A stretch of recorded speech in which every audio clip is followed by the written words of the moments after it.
안녕하세요. 안녕하세요. 임소연과 함께하는 나눠셋 데칼로그로 살기 27번째 시간이 되었습니다. 네, 반갑습니다. 우리가 지난 시간까지는 한국 교회, 한국 기독교의 자생 이단들에 대해서 저희가 그 뿌리부터 마지막 이단의 막내 이만희까지 네. 다 살펴보셨고, 아마 이 영상을 함께 하시는 여러분들도 이제 이단에 대해서는 기본적인 속성과 그들이 주장하는 그 거짓이 무엇인지 이단과의 비교를 통해서 우리 참된 복음을 다시 복습하는 그 귀한 시간이 됐을 줄로 믿습니다.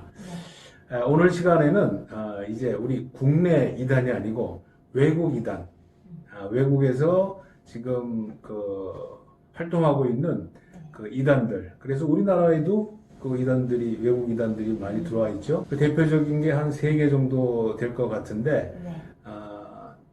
뭐가 있죠? 3개 정도가? 세 개? 보통 이제 이렇게 길거리 가시다 보면은 네. 좋은 말씀 전해준다 그러면서 이렇게 검정색 네. 가판대 세우시고 많이들 계시죠. 아, 여호와의 증인, 아. 그리고 또 제7일 안식일, 양복 쫙 입고 네, 폐허로 안식교 둘러다니는. 하시고, 그리고 또 몰문교. 몰몬교, 네. 몰몬교가 네. 양복 입고 다니죠. 네, 그렇게 오케이. 아무래도 주된 3가지의 해외파 이단이 있지 않을까. 사실 이거 예. 저희가 할까 말까 고민했었죠.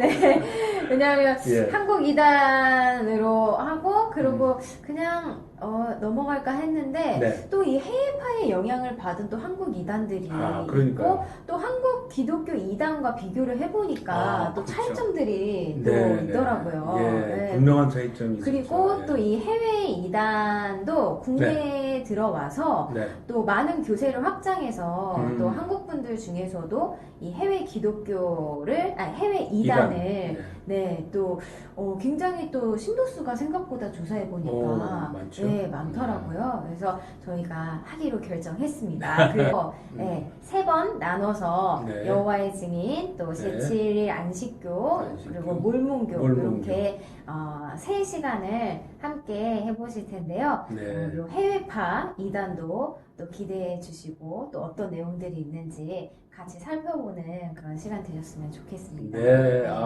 오늘 아주 또 유익한 시간이 될 것 같습니다. 네.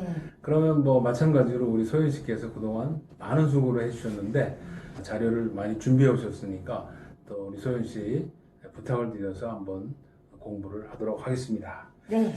오늘은 이 미국판 이단이라고 할 수 있는 여호와의 증인, 제7일 안식교, 몰문교에 네. 대해 알아보는 시간을 가질 텐데요. 모든 미국판 이단들은 네. 다 19세기 초반에 나타난 것들입니다. 음. 먼저 미국판 이단들이 생겨나게 된 역사적 배경을 한번 살펴보시면요. 네. 첫 번째는 미국의 19세기 초반에는 문맹률이 높은 때였습니다. 따라서 잘못된 가르침이 전해지면 여과 없이 퍼져나가는 상황이었기 때문에 이단의 반응이 상대적으로 많았던 시기였습니다. 네. 두 번째는 1861년에서 65년간 네. 남북전쟁 때 63만 명이 죽임을 당했는데요. 네. 인구 비율로 따지면 현대라고 치면은 그게 한 600명 정도 되는 그런 비율이라고 하니까 네. 굉장히 많은 인명피해였죠. 한 10배 정도 더 네. 계산을 해야 되겠군요. 그래서 이는 엄청난 시련으로 당시 미국인들에게 다가왔습니다. 네. 가족이나 친구가 죽었을 때의 공허한 마음이 가득했던 그런 시기였습니다. 그것도 우리나라하고도 좀 비교가 되겠네요. 네, 그렇죠. 저희 6.25 전쟁 때나, 네. 6.25 전쟁을- 일제강점기 때나, 네네. 6.25 전쟁을 겪으면서 사실 그 우리나라 이단이 많이 발흥하게 됐고 네. 그때 우리가 사람들의 죽음을 보고 인생의 그 험함을 보고 물론 교회라도 많이 갔지만 네. 또 이단들도 그때 활발히 움직였던 게 지금 남북 전쟁 미국 네. 상황하고도 같이 비슷하게 네. 비교가 되는 것 같습니다. 맞습니다. 세 번째는 이와 같은 공허한 분위기에 예수님의 지름을 기다리는 분위기가 형성되었습니다. 네. 미국판 이단들의 특징은 예수님의 재림을 예언한다는 것에 있습니다. 네, 아주 그 중요한 말씀인 것 같은데요. 네. 우리 한국 기독교 이단과 그 외국 기독교 이단의 차이가 바로 여기서 나오는 것 같죠? 네, 그렇습니다. 우리 한국 기독교 이단들은 보면은 내가 재림했다. 자칭 그렇죠. 재림주, 네. 그리고 이제 피가름 뭐 네. 이런 것을 통해서 가짜 재림주를 많이 내세웠는데 이 미국의 그 이단들은 그런 수준이 아니고 약간 네. 좀 품격이 있다고 봐야 되겠다. 그런 네. 유치한 네. 그 재림주 뭐 이런 가짜가 아니고 이제 성경의 기준을 해서 그 예수님의 재림이 어느 때다 하고 날짜와 시간을 정하는 소위 말하는 그 시한부 네.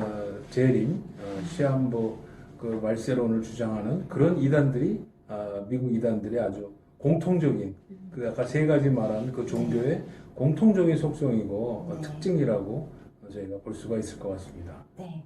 마지막으로 네 번째는 네. 유럽에서 종교적인 박해로 인해 미국으로 들어온 특심을 가진 사람들이 많았던 것입니다. 네. 그래서 대부분 보면 한국 교회 이단도 마찬가지고 네. 또 이 미국 이단도 음. 이렇게 그 열심히 있었던 네. 그렇죠. 그런 분들에 의해서 이단이 또 이렇게 발현된 게 네. 그런 또 공통점이 있는 것을 찾아볼 수 있었는데요. 네. 먼저 저희 해외파 이단 첫 번째 시간으로 여호와의 증인에 대해서 알아볼 텐데요. 네. 이 여호와의 증인의 공식 명칭은 워치타워 성경빛 소책자 협회입니다. 우리나라에서는 여호와의 증인으로 불려지는데요. 네. 이 여호와의 증인의 특징은 크게 세 가지로 볼 수가 있습니다. 네. 첫 번째는 삼위일체를 부정합니다. 네. 하나님은 여호와 하나님 한 분뿐이며 음. 예수님은 하나님보다 좀 못한 존재로 여깁니다. 네. 두 번째는 지도자의 가르침이 진리임을 주장을 해서요. 성경의 권위를 인정한다고 말은 하지만 사실 그렇지 않고 소위 교주의 가르침에 성경을 변질시킵니다. 네. 세 번째로는 구원을 위해 행위가 필요함을 강조를 해서요. 이들은 구원을 받기 위해서 믿음만 가지고는 안 되고 행위가 꼭 필요함을 강조합니다. 네. 따라서 이들은 전도도 열심히 하고 율법도 잘 준수한다고 합니다. 네. 네. 그렇군요. 그래서 그 이단들의 특성이 보면은 아주 양복도 깨끗하게 입고 전도할 때 보면은 네. 그리고 되게 성실하신 아, 분이에요. 얼굴에 막 네. 성실티가 뭐 네. 교회 오빠 티가 그냥 얼굴에 네. 탁 나오잖아요. 그렇죠. 참 좋은 그 인상을 풍기고 네. 또 봉사도 하고 또 다른 사람을 위해서 또 도네이션도 하고 이런 착한 일을 많이 추구하는 게 그 율법의 그 추가가 주장이 되기 때문에 그렇죠. 아마 그런 모습들을 띠는 것 같습니다. 네. 이 여호와의 증인의 발생과 교주들을 한번 살펴보면요. 창시자는 찰스 러셀이라는 분입니다. 그렇죠. 이 러셀은 안수받은 적 없는 이름만 목사인 사람인데요. 그의 나이 20세 때 당시 안식교회 지도자 중 한 사람이었던 J.H. 페인트의 저서를 탐독하다가 네. 예수의 재림의 시기에 관심을 갖게 되었고 네. 후에 자신과 동일한 생각과 신앙을 가진 사람들을 모아서 성경 연구 모임을 갖기 시작했습니다. 네. 1879년 러셀은 아침의 여명이란 잡지를 펴내고 그 후에 파수대로 변경을 했고 1884년 러셀과 추종자들은 시온의 파수대 소책자 협회라는 명칭으로 펜실바니아에 단체를 등록했습니다. 네. 그 러셀은 1914년에 멸망을 예언하였고 네, 중요한 이제 그 그렇죠. 멸망 네, 예언, 멸망 예언이 시한부 정말론이 나왔습니다. 나오기 시작하네요. 그는 자신이 진리를 터득하였다고 주장하면서 예수는 피조물이다. 인간은 죽은 후에 무의식 잠자는 상태에 있어 아무것도 모른다 등을 주장했습니다. 네. 그러나 1914년에 멸망의 예언이 빗나가자 충격을 받았고 네. 1916년 10월 31일에 사망을 하였는데 그의 나이 64세였습니다. 그 1914년에 예수님이 재림한다 이렇게 선포를 해놓고 예수님이 안 오니까 그렇죠. 그래서 충격을 받고 그 다음에 이렇게 사망했다는 거 보면 양심이 좀 있는 것 같아요. 그런 것 같아요. 여호와의 증인의 창시자인 분의 스토리였는데요. 네. 또 이분의 그 다음 2대 교주가 있는데요. 네. 이 루터 포드라는 분입니다. 이분은 네. 여호와의 증인 교리들을 전파하면서 조직을 발전시켰고 그는 결코 죽지 않는 현재 생존해 있는 수백만 명의 사람들이라는 책을 내고 이 세상 종말 날짜를 이분은 또 1925년으로 이제 연기에 늘려놨군요. 예언을 했으나 마찬가지로 실패로 돌아가게 됩니다. 아이고. 그러나 그는 러셀의 교리들을 수정하면서 네. 여호와의 증인이 교리적으로 더욱 탄탄하게 해서 성장하는 기틀을 마련하였다고 하는데요. 마치 그 떠오르는 분이 계시죠. 한국 그렇죠. 이단의 또 교리를 집대성하신 김백문. 네. 그분의 역할을 한 분이 또 이렇게 있었네요. 여기 예. 미국 이단에도. 또 어느 이단에나 네. 이 교리를 탄탄하게 하면은 그 이단이 참 무너지기가 쉽지가 않습니다. 그러니까 이론이 갖춰져 있는 이단은 굉장히 오래 간다. 그거는 또 양쪽의 공통적인 특성인 것 같습니다. 그렇습니다. 3대 교주는 노어라고 해서 그의 업적은 1950년대에 부분적으로 출간된 신세계 번역판 성경을 자체에서 완역을 했으면서 교인 수도 10만 명에서 이때 굉장히 급증했습니다. 200만 명으로 증가하였습니다. 우와, 20배네요. 그래서 교세의 증가를 살펴보면 1980년 미국에서 50만 명, 그리고 전 세계 15만 명이었던 교세가 네. 2006년 미국에 103명, 103만 명, 한국은 약 10만 명으로 미국에서 특히 강세를 보였음을 알 수 있습니다. 예. 그러면 이 여호와의 증인이 한국에 어떻게 들어오고 또 활동하게 됐는지를 살펴볼 예, 텐데요. 궁금하네요. 네, 이 여호와의 증인이 한국에 들어온 것은 1912년 홀리스터 선교사 부부가 내한함으로 시작되었습니다. 이 홀리스터 선교사 부부는 문서 선교 운동을 했는데요. 네. 신사참배 등으로 상당한 어려움을 겪다가 한국 전쟁 이후 다시 활동을 시작하였습니다. 그렇군요. 이들은 특히 출판에 강했는데요. 네. 어느 나라에 들어가게 되면 항상 큰 출판사를 차린 후 포교 활동을 하는 것으로 유명합니다. 네. 이들은 멋있다. 왕국회관이라는 간판을 걸어놓고 네. 그곳을 교회와 같이 사용을 하는데요. 네. 이들에겐 따로 목사님이 없습니다. 이들은 모여서 자체적으로 예배를 드리는데 그 예배의 형식은 어떻게 우리 종교로 기존 신자들을 끌어들일까 하는 고민과 공부를 하는 것입니다. 그 이것도 포교- 신천지와 굉장히 그러니까요. 비슷하네요. 포교 원리를 열심히 네. 연구하는 게 그게 그렇죠. 성경 공부고 예배네요. 네. 와. 그래서 저쪽에서 이렇게 대단하다. 말하면 우리는 어떻게 대답을 할까? 네, 이런 공부를 하는 것을 예배로 삼기 때문에 네. 이들을 말로 이기는 것은 쉽지 않다고 합니다. 맞아요. 여호와의 증인 말로 네. 이기기 힘들죠. 그래서 예전에 막 이렇게 뭐 똑똑똑 뭐 이렇게 네. 건드리시면은 네. 엄마가 절대 문 열어주지 문 열어주지 말라고 말로 못 당한다고. 네, 그랬던 분들이 여호와의 증인 분들이셨던 것 공부를 같은데요. 많이 했네.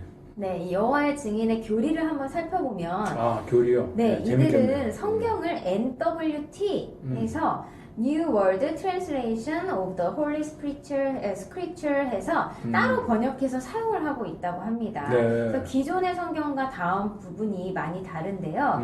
일단 일반 기독교에서는 삼위일체를 인정하지만 네. 이들은 삼위일체를 인정하지 않습니다. 그리고 구원에 대해서도 네. 정통 기독교에서는 구원은 하나님에게 속해 있다. 음. 네, 저희는 이제 한번 믿으면 네, 네. 우리가 구원을 얻게 된다. 그렇죠. 이렇게 하지만 이들은 믿음뿐만 아니라 인간의 행위를 굉장히 필요로 한다. 네. 네, 그래야지만 구원을 받을 수 있다라는 구원론을 내세우고 있습니다. 음. 지옥에 대해서도 이 정통 교회에서는 기독교에서는 네. 지옥이 있다고 이야기를 그렇죠. 하고 심판의 때에 지옥으로 간다 하지만 당연한 거죠. 네, 이 여호와의 증인은요 네. 지옥을 인정하지 않는다고 합니다. 그리고 천국, 지상, 천국, 네. 그 자기네들의 왕국회관, 예. 새하늘, 새 땅, 네. 어디서 들어보셨죠? 네, 그 지상 천국이 있다라는 그런 주장을 하는 것이 네. 또 이렇게 정통 기독교와의 그런 차이점이 있는데요. 네. 하나님도 이들은 하느님으로 네, 표시를 캐톨릭하고 한대요. 똑같네요. 네.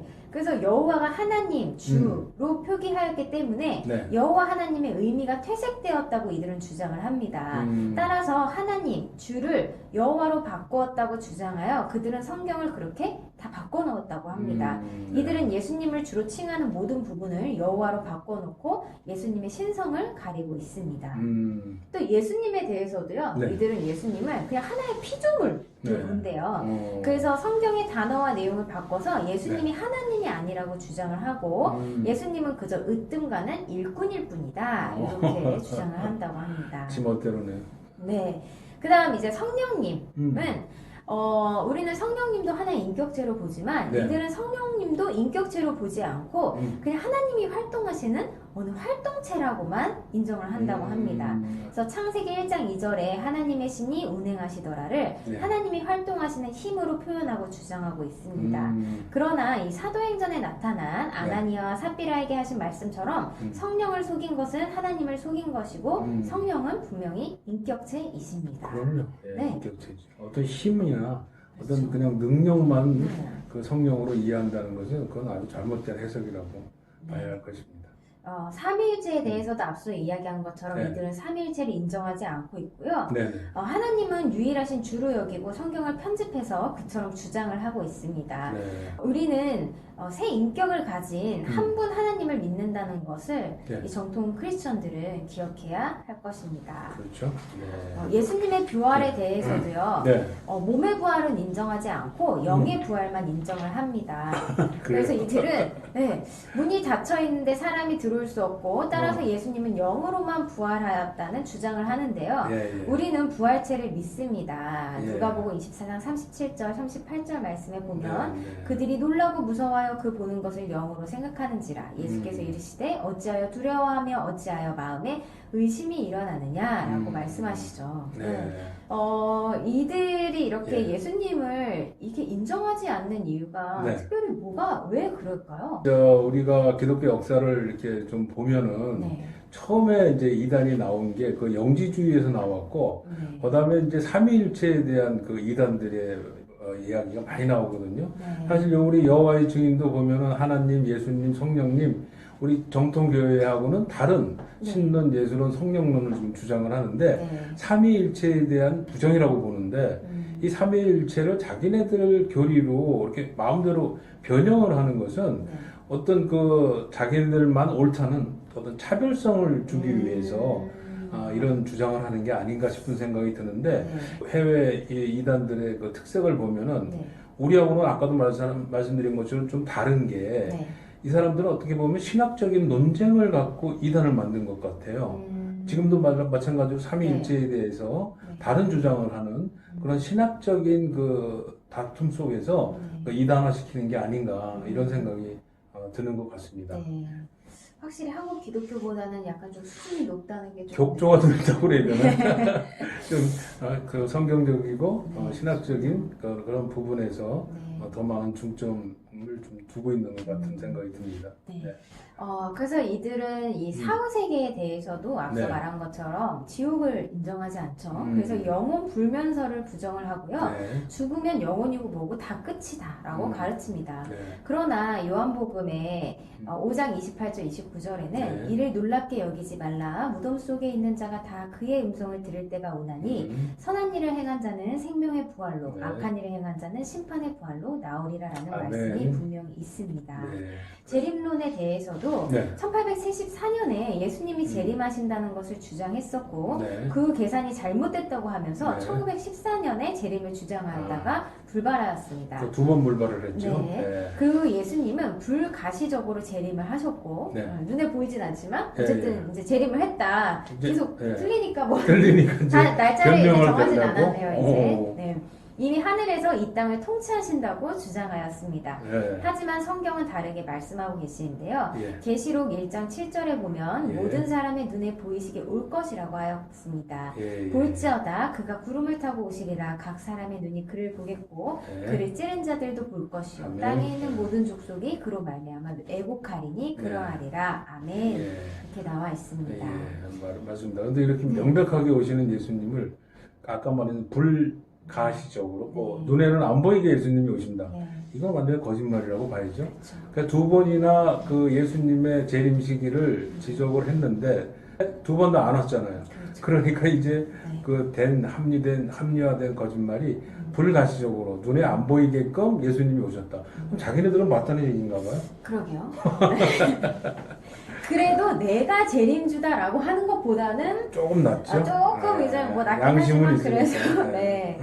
그다음 이제 왕국이 있는데요. 네. 이들은 1914년에 예수님께서 이미 불가시적으로 재림을 예. 하였고 그때부터 예. 세상을 통치하고 계신다고 주장합니다. 네. 그때 악한 모든 사탄을 하늘에서 쫓아내어서 그 마귀는 이 땅에 내려왔고 네. 택함 받은 14만 4천 명은 네. 하늘에서 예수님과 함께 다스리고 있다고 주장합니다. 아, 여기도 14만 4천 명. 여기도 또 14만 4천 명. 아, 네. 근데 그 이만희하고 다른 거는 이만희는 지금도 14만 4천 명을 네. 이 땅에서 지금 모으고 있고 네. 그런데 이 여호와의 증인은 이미 벌써 14만 4천 명이 명은 택함을 받아서 하늘에 네. 있네요. 그러게요. 어, 여호와의 예수님과 증인과 함께 이만희 신천지가 만나면 굉장히 둘이 한번 붙여봐야 돼. 그러네요. 14만 네. 4천 명이 네. 있다. 하늘에 있다, 땅에 네. 있다. 네. 재미나네. 따라서 이들은 네. 이 에이즈, 전쟁, 전염병이 이 음. 세상에 창궐하는 이유가 바로 마귀 때문이라고 주장을 하고요. 네. 현재의 이런 정부는 네. 마귀의 소굴이며 하나님께서 이 땅을 완벽히 다스리는 때가 온다고 주장하고 있습니다. 예. 그 이단들이 즐겨 사용하는 그 이원론이라는 말씀을 드렸지 않습니까? 네. 자기네들은 다 옳고 옳고 저쪽은 다 다 다르다. 사- 악이다. 악이고 사탄이다. 사단이고 세상적이다. 지금 여기 똑같네요. 네. 서로 딱 두 이분법을 쓰고 있네요. 네. 예. 이 여호와의 증인이 벌써 이렇게 정부를 인정하지 않고 뭔가 그렇죠. 이런 사회 체제를 다 사탄으로 본다면 사회에 미치는 영향도 음, 이들이 좋은 영향을 끼치지는 않겠죠. 그- 포교를 할 때는 좋은 모습을 보이는 것 같지만 이들이 심각한 이런 사회적인 문제를 일으키는 것들 중에 하나가 바로 가정 파괴입니다. 아, 그렇죠. 네, 왕국회관에 나가지 못하게 하는 가족과 연을 끊고 필요하다면 이혼을 하라고 이들은 주장을 하고요. 네. 왕국회관 안에서 축복된 과정을 꾸리면 된다고 가르치고 있습니다. 가정을 파괴하는 결과를 가져오는 것입니다. 예. 네, 가정 파괴하고 왕국회관에 충성하라. 그렇죠. 예. 그렇게까지 주장을 하네요. 정말 성경적이지 못한 예. 것을 가르치고 있네요. 예. 그다음 사회생활도 이들은 총을 드는 것을 거부함으로 병역을 기피합니다. 네네. 이거는 이렇게 매스컴에서도 많이 접해 보신 분들이 있을 것 그럼요. 같아요. 예, 예, 여호와의 여호와의 증인들은 증인은 병역을 거부하고 거부해서 예. 이제 군 형무소에 가서 이제 네. 군 복무 기간 동안 재수 생활을 하죠. 예. 네, 한국 병무청에 의하면 징집 기피하는 사람의 73년도 83%와 78년도에 50%가 여호와의 증인이었다고 하는데요. 네. 하나님의 백성들은 하나님의 공의를 이루기 위해 기꺼이 싸웠다는 것을 우리는 기억해야 합니다. 아, 예, 또 그렇죠. 이들은 십자가, 국계에 대한 경례를 우상 숭배로 여기고요. 그렇죠. 국가 체제에 대한 모든 것을 거부하고 마귀의 것으로 여깁니다. 그러나 우리는 로마서 13장의 권세에 대한 복종의 말씀을 기억해야 합니다. 아, 네, 그렇죠. 예. 그리고 또 이들이 수혈 거부를 합니다. 예, 아주 그래서 유명하죠. 네, 이 레위기 말씀을 이들이 이렇게 음. 받아들이고 수혈을 거부하는데요. 네네. 레위기 17장 14절 말씀입니다. 모든 생물은 그 피가 생명과 일체라. 그러므로 내가 이스라엘 자손에게 이르기를 너희는 어떤 육체의 피든지 먹지 말라 하였나니 모든 육체의 생명은 그것의 피인즉 그 피를 먹는 모든 자는 끊어지리다. 이 말씀 때문인지 몰라도 이들은 그 자신의 자녀가 죽어간다고 하더라도 네. 수혈을 받지 않는데요. 맞아요. 그래서 한번 신문에도 크게 나오고 한번 난리가 났었죠. 네. 하지만 이 레위기에서 말하는 피는 동물의 피를 의미하는 것이며 네. 수혈은 피를 먹는 것과는 다른 문제입니다. 네. 그리고 레위기 당시에 피를 먹는 은식을 통해 우상 섬기는 관습이 있었고 또 그 당시에는 피를 먹는 것이 위생상 좋지 않기 때문에 네. 금지했다는 것을 저희가 알고 있다면은 네. 사실 이 수혈 금지라는 것 자체가 네, 네. 참 무모한 그런 것 같아요. 무모할 뿐만 아니라 이런 주장을 하게 되는 게 자기네 교리가 옳다는 것을 증명하기 위해서 저 이렇게 그거에 완전 무리수를- 사로잡혔기 때문에 예. 네, 너무 그런, 안타까운 예. 일들이 그래서 결국은 이 생명을 경시하고 하나님이 주신 생명을 그 버리는 어떻게 보면은 그 살인의 행위에 하는 살인 행위를 하는 것인데도 그거보다는 자기네들이 만든 거짓 교리 지키는 게 더 옳다고 중요하다고 생각을. 생각을 해서 그렇죠. 이런 불행한 일들이 생기지 않을까 생각을 합니다. 네. 그리고 이들은 또 학업 거부를 해서요. 음, 세상의 지혜를 의지하면 멸망에 이르게 된다고 가르치기 때문에 학생들의 학업을 거부하게 합니다. 네. 그리고 크리스마스, 생일 등을 축하하지 않고 성경에 그런 이야기가 나오지 않기 때문이라고 주장을 하고 네. 있는데요. 이런 환경에서 자란 학생들의 미래가 어떻게 될지 걱정이 되네요. 그러네요. 여기도 분명히 이런 여호와의 증인 모태신앙 2대, 3대, 뭐 4대 막 이렇게 이제 나왔을 것 같은데. 그러게요. 네. 150년 이상이 됐으니까 네. 한 세대 30년 잡으면 그렇죠. 뭐 다섯 여섯 훨씬, 세대 네, 한국 기독교 네. 이담 세대보다도 훨씬 뿌리가 더 엄청 깊다고 봐야죠. 그렇죠. 네. 네. 그래서 이렇게 한번 오늘 여호와의 증인에 대해서 해외 이담편 첫 번째 시간을 가져봤는데요. 네. 네, 이렇게 한국 기독교를 저희가 계속 이전 시간에 해서 그런지 네. 이렇게 공통된 부분과 또 차이점들을 비교하면서 네. 저희가 알 네. 수 있어서 예, 그것도 참 또 저희에게 도움이 되는 예, 시간이었던 것 같네요. 그래서 네. 그냥 막연히 그냥 어렸을 때부터 뭐 여호와의 증인 뭐 이렇게 들어보긴 했지만 네. 또 이들의 어떤 교리를 갖고 네. 있는지 한번 살펴보니까 네. 네, 더욱더 와닿는 것 같습니다. 네. 그들의 이렇게 선한 모습과 올바른 모습, 그런 겉모습에 네. 네, 속아 넘어가지 않으시길 바랍니다. 네. 아이고 참 오늘 좋으신 말씀을 소연 씨께서 다 해주셔서 네. 오늘은 그냥 결론 없이 네. 이걸로 마치도록 네, 하겠습니다. 알겠습니다. 그럼 이제 두 번째 시간, 그 다음 시간에 제7일 안식교에 대해서 한번 알아보는 시간을 가져보겠습니다. 네. 오늘 이 시간도 함께 해주셔서 감사합니다. 네, 감사합니다.